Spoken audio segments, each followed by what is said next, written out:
Sumayin ang Panginoon. Mga kapatid, ngayon ay atin natin sa uli ng tungan si Marito.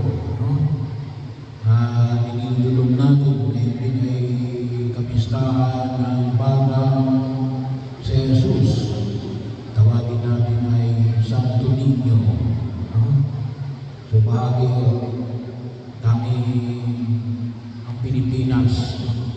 Narinig ko sa isang obispo. Pagkaman alam ko na may ito ay particular na piyesta natin tuwing ikatatlo ng linggo ng January. Pero tayo lang pala yung binigyan na pagkakataon na ipagdiwang ang piyesta ng Santo Niño. Bagamat may Santo Niño di Prague, Santo Niño di Lago, may iba't ibang klase ng Santo Niño, pero tayo ay binigyan na yung imahin natin dahil sa ito, isa ho ito, kung ba susubsubin natin yung istorya natin. Isa po pala ito sa mga imahe, hindi lang ito. Isa ito sa mga imahe na ibinigay kay Haring Umabon at kay Reyna Juana, bilang regalo dahil sila ay nagpabinyag. Kaya naging bahagi ng ating kasaysayan. Sabi nga nandun ano ang ugnayan nito ngayon habang inihatid namin si Marito ay napakalaki o. Kasi anong sabi o ng Panginoon? Kung hindi kayo magbago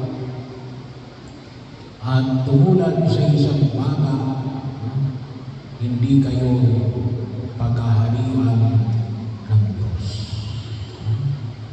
So bahagi yun, napakahalaga ang imahin ng pagiging isang baka. Hindi lamang dahil si Jesus na naging tao, Diyos na naging tao, at nanatiling Diyos, ina ng kanyang pagkatao, pero ipinapamaligpiti mo ninyong kababaan ng kalooban.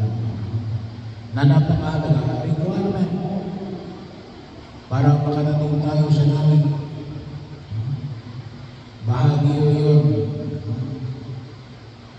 Hindi lamang requirement bago tayo binyagan. Requirement din yun para manatili tayo sa grasya ng Diyos. Bahagi yun na nawa ay sana ay pakinabangan natin. Ito yung pinanghawakan natin. Kaya sa pagkakataon din ito, patuloy po natin ipinapahayag na nawa matanggap natin ng mga sakramento. Lalong-lalo na yung patuloy natin paanyaya doon sa mga kapatid natin na may edad na yung sakramento ng pagkapahin ng langis sa mga may sakit. Bahagi yun, hindi lamang sa nakalatay na sila sa ikaan. Hindi lang mo yun, huwag kayong matakot. Kasi di ba natatakot kapag matawag ng pahin, baka mamamatay na. Ay, kapag oras natin, mamamatay tayo. Pero kapag hindi tayo nagpatakot ng pahin para mapahiran ng Santo Niño, ay sayang. Kasi bahagi yun ang paghahanda na may alin. Sabi nga natin, kabahagi yun ang kababaan ng puso na tayo ay alin, na humihingi tayo ng tulong sa Diyos, na ipakilala natin na alin yung ating pananampalataya ay isang pananampalataya kahit na sa gitna ng ating karamdaman. Kasi pwede yung pahiram ng Santo Niño, yung mga matatanda, yung mga hindi na kayang pumunta sa simbahan,